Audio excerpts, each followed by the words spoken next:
Solusi sudahi kejahatan kapitalisme berjubah oligarki.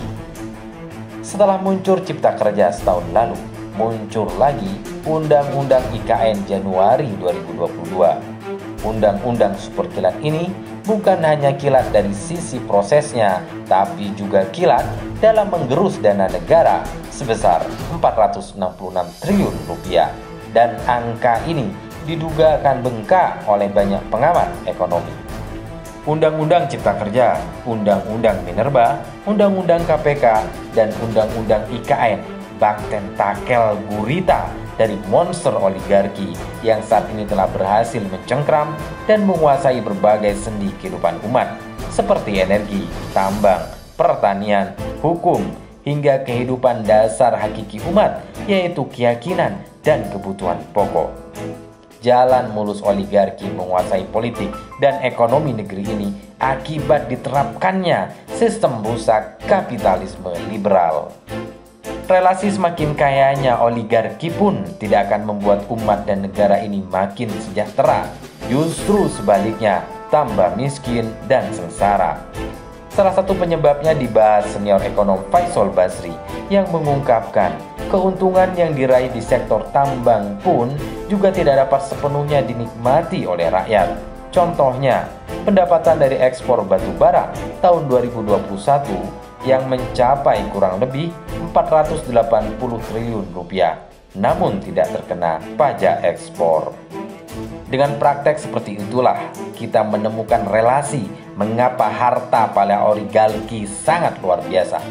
Lihat saja bagaimana laporan Forbes terbaru Desember 2021. Ada 50 orang di negeri ini yang total harta kekayaannya sebesar 162 miliar US dollar.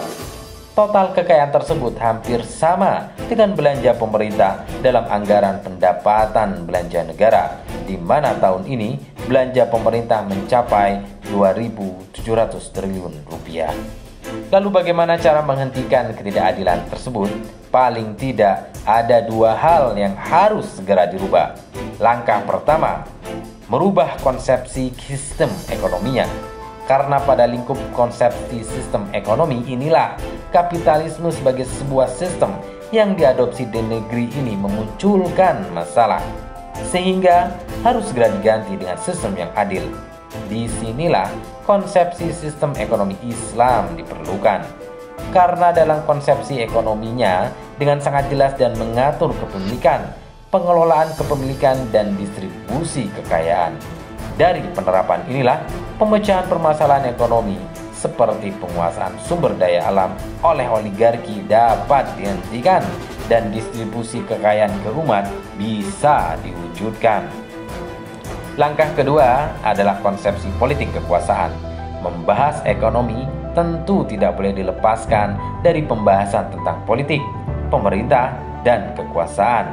Dengan kata lain, tidak bisa membahas solusi ekonomi dalam sudut pandang Islam, tetapi di sisi lain konsepsi sistem politik yang diadopsi sekuler kapitalisme. Karena jika ini yang dilakukan, maka sistem ekonomi Islam tidak akan pernah dapat memecahkan problem ekonomi. Kalau kita jernih melihat fakta yang ada pada pola suksesi kekuasaan dengan teknis pemilihan cara demokrasilah oligarki lahir. Karena basis sistemnya adalah kapital, maka muncullah fenomena penguasa yang jadi pengusaha atau pengusaha yang jadi penguasa. Standar ekonominya harus dirubah karena selama ini pertumbuhan ekonomi dan pembangunan yang dijadikan acuan yang akhirnya mengakibatkan kebijakan lebih berpihak kepada para investor daripada rakyat. Akibatnya, pembangunan alih-alih mensejahterakan justru melahirkan kemiskinan, ketimpangan, dan bencana di mana-mana. Konsepsi kekuasaan seperti ini berbeda dengan konsepsi kekuasaan dalam Islam. Konsepsi kekuasaan dalam Islam bentuknya adalah riayah, di mana pengaturan dan pemeliharaan urusan rakyat sebagai mindset kebijakan. Dengan paradigma riayah inilah kebijakan ekonomi dan pembangunan serta pengambilan keputusannya berorientasi pada pemenuhan kebutuhan rakyat sekaligus penjagaan urusan ekonomi umat dengan standar halal haram. Berdasarkan konsepsi di atas, menjadi jelas betapa peran negara sangat penting dalam mengaplikasikan sistem ekonomi Islam. Tanpa peran vital negara, ekonomi Islam tidak akan dapat berkontribusi untuk memecahkan masalah ekonomi dan pembentukan struktur ekonomi yang adil dan kuat. Disinilah kita membutuhkan negara yang dapat menjadikan Islam menjadi poros kebijakan ekonomi dan pembangunan.